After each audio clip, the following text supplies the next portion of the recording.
diputado de Cabildo Abierto, Eduardo Lust. ¿Cómo le va, diputado? Buenas tardes. Buenas tardes, muy bien, muchas gracias. Es un tema muy interesante ese que están tratando. Sí, sí, ¿no? Sí. Buen micrófono, digo, buen mate. Digo. Buen mate. Eduardo, lo llevamos, arranquemos arranquemos por ahí, Eduardo. Usted es un constitucionalista grado 4, ¿no? Sí. Y una vacuna que no es obligatoria, este tipo de pasaporte o pase sanitario, ¿es legal? ¿Es constitucional? Bueno, a mí me han preguntado en otras circunstancias y yo sostengo que a la persona que viene desde el exterior, digamos al turista, al no nacional, al no uruguayo, el Uruguay le puede exigir, como le puede exigir tantos requisitos, el pase verde o el certificado de vacunación. Ahora, al nacional, al uruguayo, en el ámbito interno de la República, para mí no se lo puede exigir. Dejando de lado si yo me vacuné, soy partidario de la vacuna, creo que la vacuna es lo que ha causado, lo que ha combatido este flagelo, y me voy a dar la tercera dosis cuando me toque, pero desde el punto de vista jurídico, hay un principio general del derecho que dice que lo que no se puede lograr por vía directa, no se debe buscar por vía indirecta. Eso es como una máxima. ¿Y qué Entonces, pasaría? si usted le dicen vacúnese si quiere, y luego le dicen, pero si no se vacuna hay una cantidad de actividades que no puede hacer, para mí eso no es constitucional. ¿Y qué pasa con aquellas instituciones, organizaciones, empresas o qué sé yo, que te exigen o le exigen las dos vacunas? El derecho de admisión. Y si no, no tal cosa, no importa que no entra, no estudia, no participa, no le damos, no le pedimos, no sé. Es decir, como condición indispensable. ¿Cómo se puede ir contra eso? ¿O si es que hay que ir contra eso? Bueno, ahí el tema también es interesante. El derecho de admisión usted lo tiene en su domicilio. ¿Solo? En su casa, dice, bueno, yo en casa sí, no permito que entre determinadas personas en determinadas circunstancias. Ahora, acá hay una ley que está vigente, que es una ley antidiscriminatoria, no recuerdo el número ahora de memoria, y esa ley en ese artículo 1 dice que se prohíbe discriminar por cualquier causa a cualquier persona, y ahí numera qué se considera discriminación. Entonces dice que discriminar es limitar a una persona por razones estéticas, sexuales, de género, raciales, de color, una larga lista. Y después, como por la duda que haya quedado algo afuera, dice, y cualquier otra circunstancia que sea una limitación a ese derecho. Ahora, ¿cuál es el problema ahí? Esa norma se aplica a los establecimientos públicos, o sea que eso se aplica a los bares, cines, espectáculos deportivos, etc. Todo lo que se rija por el derecho público. Entonces, no dice el no vacunado no entra, porque cuando se aprobó esa norma no estaba el tema. Claro. Pero al terminar diciendo cualquier otro acto de discriminación, para mí queda incluido ahí. Ahora, ¿qué es lo que pasa con las compañías o con los comercios o con las empresas que dicen la persona no vacunada no entra, o no lo hospedo en un hotel, o no le permito entrar a un restaurante?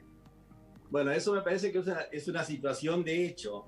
Ajá. Que el comerciante que tome esa medida la irá a tomar, y el rechazado por esa medida tendrá que aceptarla, claro. Tendrá que aceptar esa solución. Ahora, el tema se plantea en el espectáculo público. Eso. ¿Y ahí qué hay que hacer? ¿O qué habría si usted que va, hacer? por ejemplo, a la sala de la reta, por decirle algo. Entonces, todas las instituciones que se manejan por el derecho público, que por lo tanto son de espacios públicos, se rigen por las normas del derecho público. Claro. El derecho público es claramente, para mí, no le permite hacer todo ese prohibirle. Claro. Lo que sí puede hacer es, por medidas sanitarias, tomar medidas sanitarias. Las medidas sanitarias que son los protocolos que se están tomando para determinado número de personas. Pero prohibirle a una persona que ingrese me parece que no puede. Ahora, ¿quién lo va a resolver esto? Y eso lo va a resolver el Poder Judicial. Porque en algún momento alguien lo va a plantear. El tema es, nivel del Poder Judicial. El tema es si yo saco una entrada para ir a ver a alguien que estuvo acá el otro día, Lucas Hugo, Me dice, un ejemplo, ¿no? Si usted no tiene estas cosas, no entra, no entro. Activo, ejerzo mi derecho. Ya me perdí el show. Sí, claro, por eso digo que va a haber un periodo de tiempo que eso no va a tener efectividad ninguna, pero yo le digo, por ejemplo, o sea, sin tomar partido por nadie, yo le digo lo que mi opinión jurídica, ¿no? Claro, claro. Hace unos días atrás Perdón, la próxima semana juega Peñarol por Copa Sudamericana y aquel que quiera ir a ver el partido hoy se va en el Consejo de Ministros seguramente se va a autorizar ingreso de poco público con un aforo, pero vos para ir al partido tenés que tener las 2 vacunas, si no, no podés entrar ni sacar entrada. Bueno, eso es una situación de hecho. Claramente hay otros colegas míos, profesores de la Facultad de Derecho, que están más capaces que yo, incluso gente más preparada, que dice que el derecho de admisión se aplica en todo aspecto y que esa teoría mía no es defendible. O sea, que los espectáculos pueden rechazar basados en el derecho de admisión. Eso yo discrepo, pero es una opinión. Lo que yo le quiero decir es lo siguiente, que esa persona que sacó la entrada para ver el partido, como usted bien me dice, o no se la van a vender, bueno, va a haber un periodo de tiempo, no sé, póngale 15 o 20 días, que las personas se van a sentir impedidas de entrar en una cantidad de espectáculos, pero va a llegar un día que alguien va a presentar no sé, no yo, va a presentar una acción de amparo. Ajá. El camino sería ese, presentar una acción de amparo al Poder Judicial para que el Poder Judicial se pronuncie, porque el amparo protege cuando hay violación de derechos. A ver claro. si eso es una violación de derechos o de repente el Poder Judicial entiende que que hay 2 derechos consagrados en la Constitución, el derecho mío a mi libertad y el derecho a la salud, que los 2 derechos están enfrentados y de pronto prioriza un derecho sobre el otro. Es decir, lo que va a pasar no sé. Claro. Ahora también le digo que hace unos días atrás se presentó una denuncia, que no sé quién la presentó, pero accedí a su texto, en la Institución Nacional de Derechos Humanos, contra la Asociación Rural del Uruguay, porque la Asociación Rural del Uruguay en la organización de la Rural del Prado va a exigir las 2 vacunas, o sea, una especie de pase verde. Ha echado un poquito para atrás ahora, ¿eh? No sé en qué quedó, pero creo que echó un poco para atrás la asociación, ¿eh?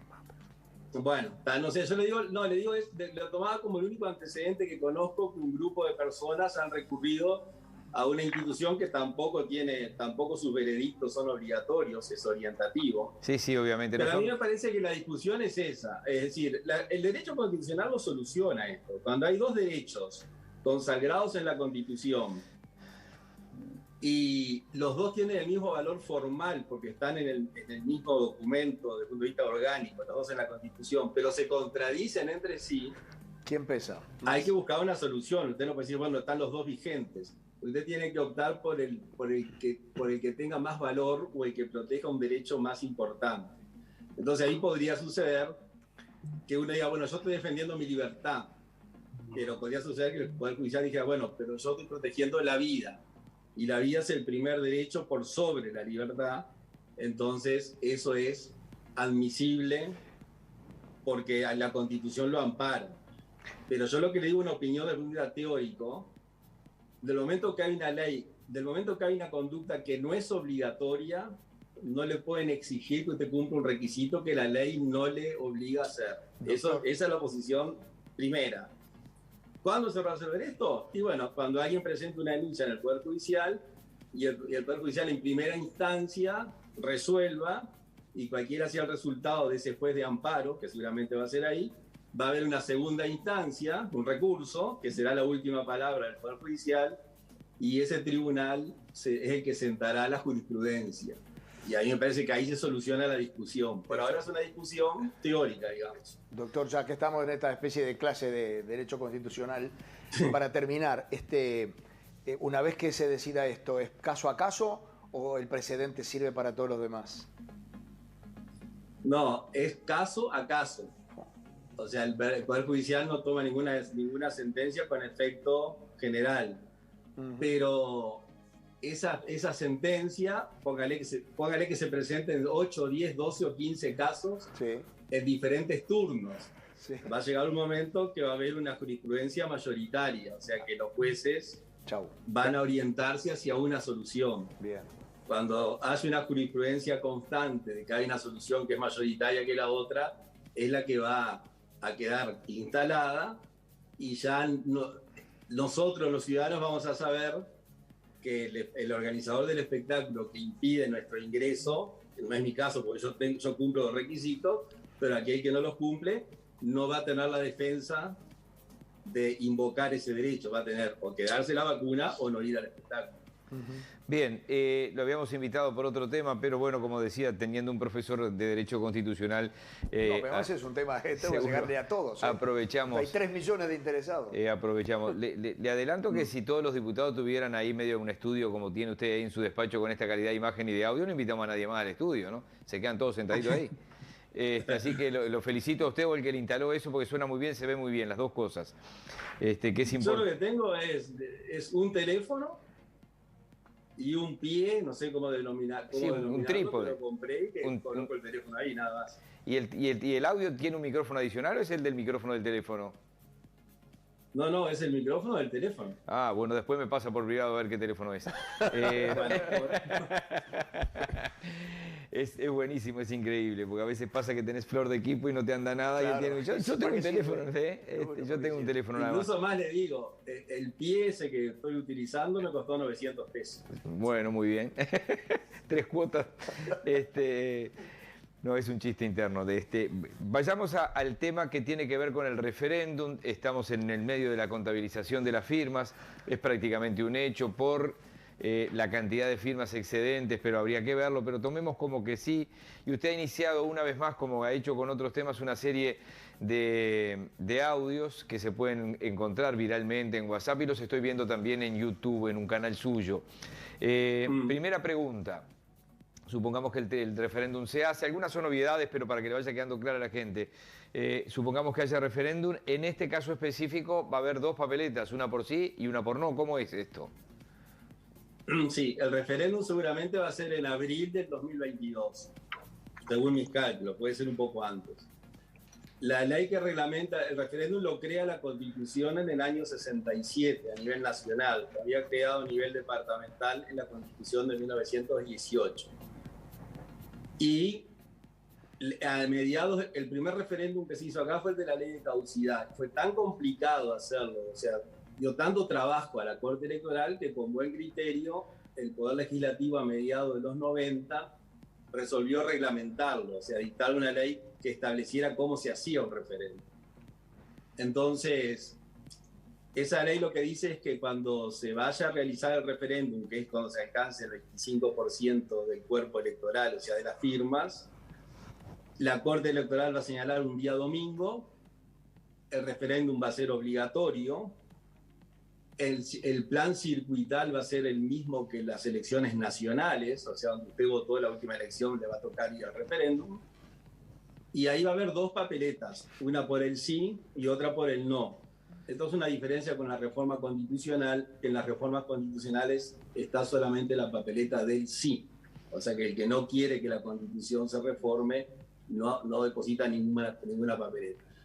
El referéndum tiene una por no y otra por sí. Si usted quiere que la LUC se derogue, vamos a decirlo así, o se deje sin efecto, porque ese es otro problema que se va a plantear en algún momento. Si el referéndum deroga o anula, pero es un tema muy difícil de tratar. Pero si usted quiere que la LUC quede sin efecto, tiene que depositar la papeleta del sí.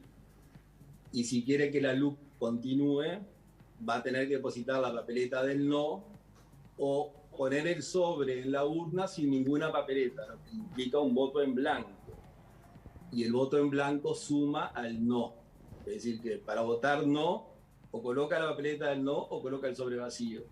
El que quiere votar sí, tiene que colocar la papeleta del sí. Yo estoy haciendo el mismo razonamiento que usted hace unas cuantas semanas, pero esto lo resuelve la Corte Electoral. Todavía la Corte Electoral no lo resolvió así, porque a veces después nos terminan complicando la vida, pero es casi un hecho que va a ser como usted dice.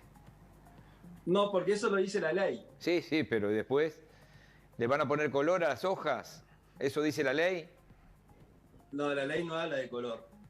Porque en aquel del 89 sí hubo color, el verde y el amarillo. El verde y el amarillo. Pero el 89 fue un referéndum muy interesante, porque hay un artículo en la Constitución, el 332, que dice que todos los artículos que consagren derechos a las personas o que impongan deberes a los gobiernos no dejarán de aplicarse porque no se diga cómo se hace, sino que hay que buscar normas análogas o normas supletorias y hacerlo. Eso es un gran artículo.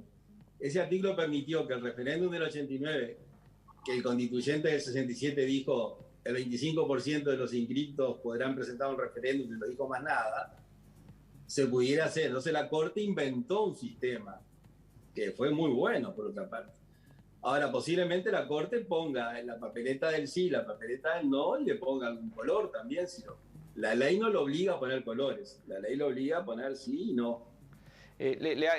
Vamos a molestarlo de aquí a abril del año que viene. Primero que nada, que hay que decir que usted no está haciendo estos informes y estos audios a favor o en contra de una de las posiciones. ¿Qué es lo que busca usted concretamente? Y yo a mí me parece que el valor del audio, o por lo menos que yo le encontré al audio, es información.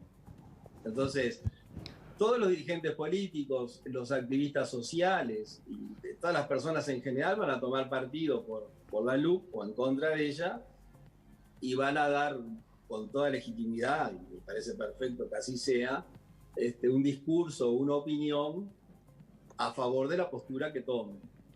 Ahora, a mí me parece también que el alto grado de alfabetización que tiene el Uruguay, de comprensión, una sociedad muy preparada y culta, a veces tiene dificultad en llegar al texto. Si bien no se puede llegar al texto, pero puede ser dificultoso. Entonces yo lo que hago es leer el texto actual, leer el texto que el texto actual sustituye, para que la gente pueda comparar, y después digo, bueno, si usted quiere que esto continúe como está ahora, tendría que votar esta papeleta, y si quiere que vuelva al estado anterior, la otra. O sea que yo lo único que hago es informar, no tomo partido. Pero lo que tiene el audio, por ejemplo, hay un audio que yo hice.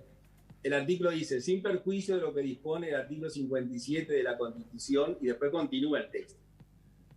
Lo que yo le agrego es que la LUC no dice lo que dice el artículo 57 de la Constitución, simplemente lo cita. Entonces yo lo que hago es, entre paréntesis, digo, el artículo 57 de la Constitución es el que consagra el derecho de huelga. O sea que ese artículo de la LUC, que básicamente dice que si una persona ocupa un espacio público, puede ser denunciado por otra persona y la policía debe conducir al que está ocupando el espacio público a dependencias del MIDES para que el MIDES le encuentre una solución. El artículo hace la aclaración que si la ocupación del espacio público en virtud del artículo 57, o sea, en virtud del derecho de huelga, ahí no lo puede detener nadie. Entonces yo lo que aclaro es que si se produce una ocupación de espacio público ejerciendo un derecho, por ejemplo el de huelga, este artículo no le aplica. Entonces lo que hago es complementar el texto con alguna referencia que la propia LUC hace. Y yo creo que eso es informativo. Trato de que sean breves porque la gente se aburre, o sea, nadie escucha muchos minutos. Y me parece que es entre las tantas estrategias en pro y en contra, algo que suma. Entonces, la persona dirá, por ejemplo, en ese ejemplo que yo le puse, la persona que ocupaba un espacio público debía ser intimada 2 veces a desocupar el espacio público con una diferencia de días entre una y otra. Eso era el régimen vigente. El régimen de la LUC dice que no hay que hacer una segunda intimación, que basta con una. Bueno, ahí usted puede resolverlo. Si la persona está ocupando una plaza o un parque, si hay que esperar 15 o 20 días a que lo desocupe, si usted quiere que eso suceda, va a votar en contra o va a votar a favor. O sea, es informar, el tema es informar. Albérico Barrios le va a preguntar algo que está en el panel, seguramente usted lo está viendo. Sí. Profesor, ¿cómo está? ¿Bien usted? Bien, bien. Quería decirle, mejor dicho, quería anotar esto. Asegúreme que la LUC está vigente, que la autoridad debe aplicarla. Sí, claro, la LUC es una norma que está aplicándose desde el primer día. Por eso yo le planteaba un tema, hay un tema muy interesante, pero es un tema académico, no es un tema para el programa. Que el legislador con buen criterio no lo resolvió, porque lo que tiene la Constitución, que es un documento extraordinario, es que la Constitución en muchos aspectos le dice lo que tiene que hacer. Y en otros aspectos deja un artículo abierto para que la sociedad lo resuelva en el momento que se plantee. Entonces, por ejemplo, hay textos de la Constitución de 1830 que están vigentes, porque se redactaron de forma tal que hoy tienen vigencia. El 13, entonces, por ejemplo. Lo que no dice la Constitución, lo que dice es que el 25% de los ciudadanos inscritos pueden interponer dentro del año de su promulgación el recurso de referéndum. Pero no la deja en suspenso. No la dejan suspenso, o sea que entonces ahí usted se da cuenta que los recursos tienen efectos suspensivos o no suspensivos, pero el constituyente no dijo nada. Entonces el legislador, cuando trató el tema, puso que el recurso de referéndum no tenía efecto suspensivo. O sea, de los dos platos del menú, eligió uno. Ese dicho regular que se utiliza coloquialmente entre las personas, el que calla otorga. En este caso parece raro, usted lo explicó recién y yo no tengo por qué dudarlo, pero me gustaría saber cuál es el origen de esta posición, que es que cuando una persona no pone nada, es decir, no opina nada, calla, porque poner un sobre vacío debería ser callar, yo no estoy de acuerdo que me cambien nada. Al revés, usted explicó que ese voto va para el sí. ¿Cómo puede ser? No. Expliqué eso, lo expliqué mal. Va para el no, dijo. Dijo claramente no. Dijo bien, profesor. Claro, el doctor Gonzalo Aguirre decía que el que calla, calla. No dice nada. Por eso. ¿No? En el derecho uruguayo, el silencio de la administración se lee como rechazo. Si usted le pide algo a la administración y la administración no le contesta, el silencio vale por no. Eso está en la Constitución. Y en el recurso de referéndum, la ley, porque la Constitución tampoco lo decía, la ley expresamente dice que el voto en blanco suma al no. Es decir, no tiene sentido para mí. Pero bueno, la otra solución puede haber sido que el voto en blanco no suma ni al sí ni al no. Claro. Albérico, no se anota en la planilla un voto al no. Se anota una planilla el voto en blanco, pero al no ir al sí, él sí va perdiendo votos. Esa es la realidad. El no. Claro. Es por eso, Albérico, no se le pone en la planilla el que va en blanco, lo anula, voto para el no. Termina yendo para el no, porque no suma para el sí. Claro. Es así. La ley lo dice expresamente. Pero la Constitución tiene eso. Es verdad que hay un artículo en la Constitución, no lo quiero aburrir, pero dice, por ejemplo, los ministros de Estado gozarán de las mismas inmunidades que los legisladores en lo que fuere pertinente. Mire qué expresión. En lo que fuere pertinente. Entonces el constituyente dijo, bueno, cuando un ministro tenga un problema, que lo resuelvan. Porque yo no puedo ser muy detallista porque la Constitución rige, esta Constitución tiene 53 años. Entonces su vigencia está fundada en su redacción. Yo, por ejemplo, el artículo 29 de la Constitución, que es de 1830, dice, es libre la expresión del pensamiento por cualquier medio que sea. Bueno, yo lo estoy expresando por un WhatsApp. Sí, pero agrega algo muy importante al final, profesor. Agrega que dice, con arreglo a los abusos que se cometieren. No, y después el artículo sigue diciendo, quedando responsable su autor si al expresar cometiera un delito. Pero yo lo que le digo es que la primera parte es la que está notable, porque nunca hubo que modificar ese artículo, porque sí. Y no más claro que eso. No tenían ni idea que se iba a venir la radio, la televisión, internet, etcétera. La última de mi parte. Una consulta al diputado. Adelante, Alberto, por favor. No, quería consultarlo en torno a esta propuesta que tuvo en el titular esta tarde aquí en Buscadores. Buenos días, diputado. Buenas tardes, diputado. Buenas tardes, ¿cómo le va? Bien. De eso de permitir que las personas con más de 65 años en prisión continúen en su domicilio, algo que parece muy humanitario. Hay miles de presos. Tengo entendido que eso involucra nada más que a 165. Y casualmente, todos los que están presos por delitos de lesa humanidad tienen más de 65 años. Están en una prisión que es casi un hotel y irían para su domicilio. Pero a su vez, el señor Maneño Río insiste con que quiere que los presos trabajen. Yo no veo nada que estén instrumentando para eso, pero a su vez su partido votó leyes que no quitan los derechos a quien trabaja para sacar días. Se incentiva el trabajo y el estudio. ¿Cómo se entienden estas dos cosas, diputado? Bueno, eso me hizo acordar a una pregunta que le hicieron a Rousseau. A Rousseau le preguntaron por qué en lugar de escribir de política no se dedicaba a ella en el año 1750. Y Rousseau dijo que era un campo demasiado vasto para su cansada vista, ¿no? Entonces, la pregunta suya es muy interesante porque es más de una pregunta. Que los presos trabajen sería lo ideal, pero usted no puede obligar a una persona a trabajar. Si la persona no quiere trabajar, no trabaja. Entonces es una expresión de deseo. Estaría bueno que el preso trabajara, incluso por el propio preso, porque imagínese usted todo el día sin hacer nada. Pero claramente es algo que no puede hacerlo obligatorio, porque usted no lo pueden forzar a trabajar. Esa sería una pregunta, una respuesta. El hecho de que se hayan disminuido las penas que se compensaban por trabajo y estudio, como usted bien dice, eso fue, en mi concepto, una solución que dio la luz a una situación que cuando se votó era una emergencia, que era la inseguridad pública, que yo creo que debe ser algo transitorio, en mi opinión. Yo la voté a ese artículo, pero también entiendo ese razonamiento. Si yo incentivo a la persona que trabajando de estudio disminuya su pena, no tiene sentido que yo no le permita hacerlo beneficiándolo con una libertad más próxima. Como el tema ahora es el tema sanitario y el laboral, ahora, y el económico.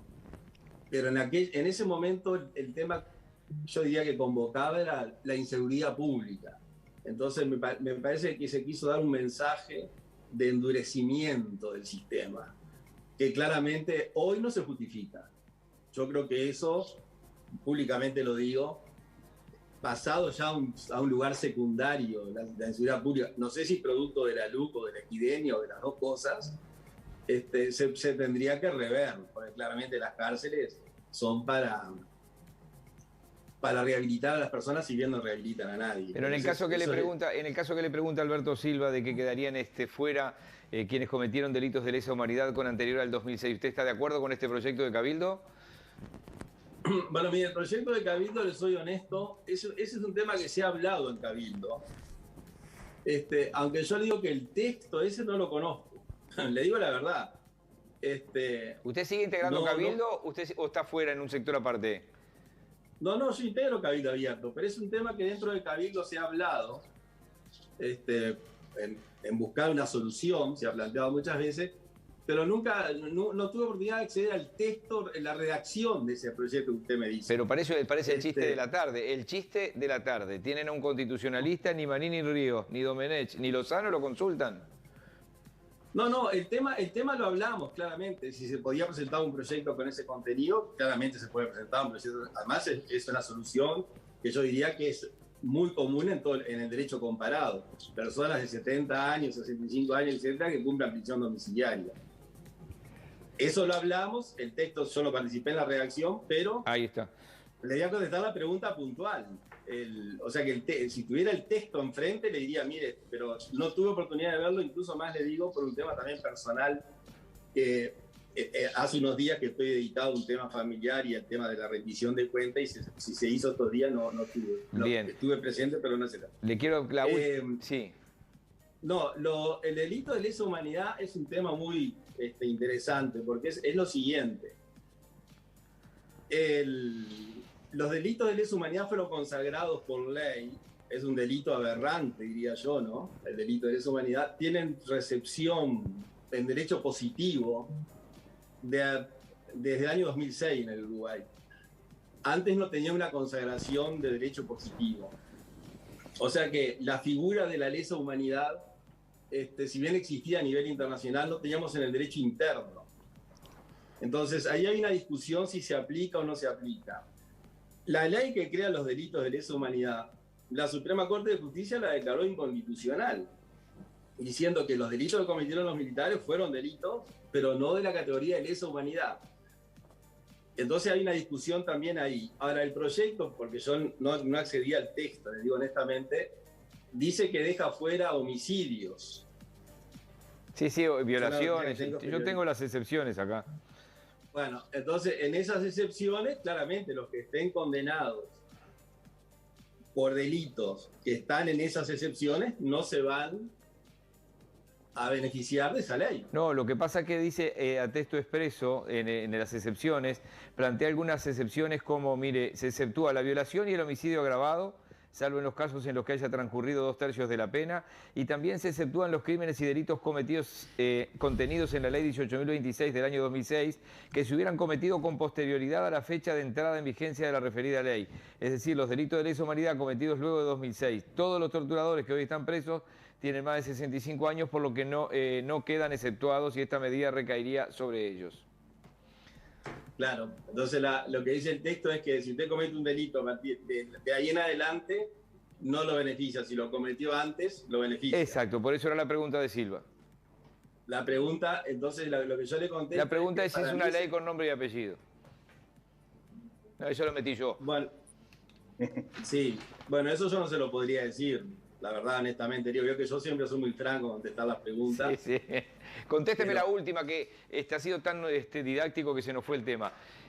Hay leyes que no son retroactivas, es obvio. No se le puede decir, las casas no pueden tener determinado techo de zinc y todas las que tienen techo de zinc ir a sacar el techo.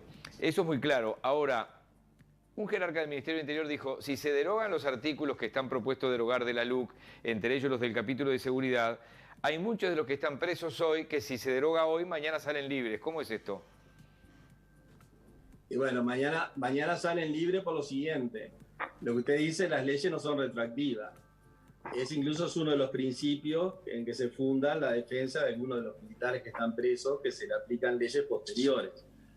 Pero hay un principio del derecho penal que es muy importante y que yo comparto por otra parte, que dice lo siguiente: usted tiene que pensar que el derecho penal es lo que la sociedad quiere hacerle al que delinque. Esa, digamos, sería ¿por qué existe el derecho penal? El derecho penal existe porque la sociedad quiere castigar a quien cometió un delito. Entonces, si usted comete un delito y le dan determinado castigo, y la ley que le impone ese castigo es más gravosa que una ley anterior que le imponía un castigo menor, y la LUC se deroga, aquella persona que hoy esté presa en virtud del artículo de la LUC que le impone una pena mayor, va a salir libre porque el juez va a interpretar, y va a interpretar bien, que la sociedad, al derogar la LUC, quiere para esa conducta un castigo más benigno. Entonces le va a aplicar la ley anterior, que era más favorable o lo penaba menos severamente al que cometió el delito. Entonces la ley no es retroactiva. Usted no le pueden aplicar algo que se aprueba hoy hacia atrás, porque ahí pierde la seguridad jurídica. Pero en el derecho penal la excepción es esa, que si usted tiene un régimen penal que es más benigno que otro, se beneficia de ese más benigno porque se entiende que en este momento la sociedad castigaría a esa persona con una sanción menor. Entonces, si eso es lo que piensa la sociedad, a esa persona no hay que tenerla presa por algo que pensaba la sociedad hace 2 años atrás. Bien, qué matete. Esa sería la explicación un poco Claro. sencilla. Igual tampoco es que salga mañana. Tal vez no, la pena más corta, pero no que automáticamente no sé si no sale mañana. Capaz que el delito no existe. La libertad. Capaz que el delito no existe. Qué lindo matete que se viene, qué lindos debates se van a venir. Hay un debate muy bueno que se lo dejo anunciado. A ver. Es es un debate que no tiene más, yo no sé si tiene importancia, pero se lo planteo. ¿Cuál es el efecto del referéndum? Si el referéndum deroga o el referéndum anula. Ajá. Si el referéndum deroga, de aquí en adelante no se aplica más. ¿Y quién resuelve si deroga o anula? ¿Cómo queda claro si eso?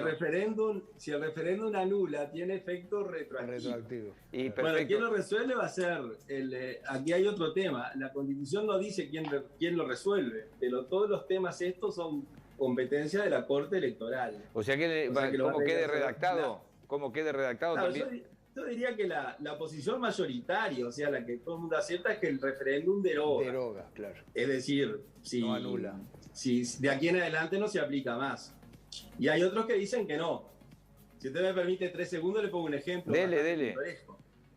El profesor Semino, gran profesor de Derecho Constitucional, en una conversación que tuvimos hace muchos años, lamentablemente fallecido, Semino decía, Eduardo, el referéndum deroga, porque date cuenta que si tú te casás y luego viene una ley que habilita una nueva causal de divorcio que antes no existía. Usted hoy en el Uruguay se puede divorciar por 9 motivos, que los dice el Código Civil. Ponga que hubiera un 10º motivo. Entonces tú te divorciás por ese 10º motivo. Y luego te casás con otra persona. Y eso se somete a referéndum. Y el referéndum sale triunfante. Entonces, el divorcio tuyo con tu primera cónyuge sería nulo, que volverías a estar casado. E imposibilidad. Y además cometerías un delito porque te hubieras casado 2 veces, porque serías bígamo. ¿No? Si el referéndum anulara. Entonces dice, el referéndum lo que hace es deroga. Todo lo que tú haces hasta acá es válido. Y después que el referéndum se aprueba, vuelve el régimen anterior, pero no se modifica. Muy bien. Pero era una discusión que se planteaba en la cátedra. Pero el ejemplo era pintoresco. El ejemplo es muy risueño, pero no sé si en derecho de familia se aplicaría un referéndum, ¿no? No es posible. No creo. Bueno, el referéndum es excepcional, pero es un gran instituto el referéndum. Si deroga... Incluso es un gran instituto a nivel local, que la ciudadanía lo desconoce. ¿Para cuándo el 15% de una población puede plantear un referéndum local en temas locales? Eso es muy bueno el referéndum. Si deroga, y con esto sí terminamos porque ya estamos pasados, si deroga no pasa eso de que al otro día sale uno que está preso, porque se aplicaría de aquí para adelante. No, doctor. No, porque él explicó lo de la benignidad de la ley anterior con respecto a la nueva. Claro, si deroga la persona saldría, porque en el derecho penal existe un principio específico, es la excepción a la regla. En derecho penal. La ley más benigna beneficia al imputado. La LUC se supone que es más rígida. La ley más benigna lo beneficia, y hay un régimen que lo castigó más meses, póngale, se va a beneficiar del anterior. Claramente no va a salir al otro día, pero va a haber un proceso de revisión. Claro, va a salir antes. Doctor, muchas gracias. Bueno, gracias a ustedes. Se le enfrió el mate seguramente tanto tiempo. No tomo ninguno. Mándeme la marca del celular por WhatsApp, doctor, que tenga un buen día. Le mando la marca. Muchas gracias. Yo quiero que tomen atención, que presten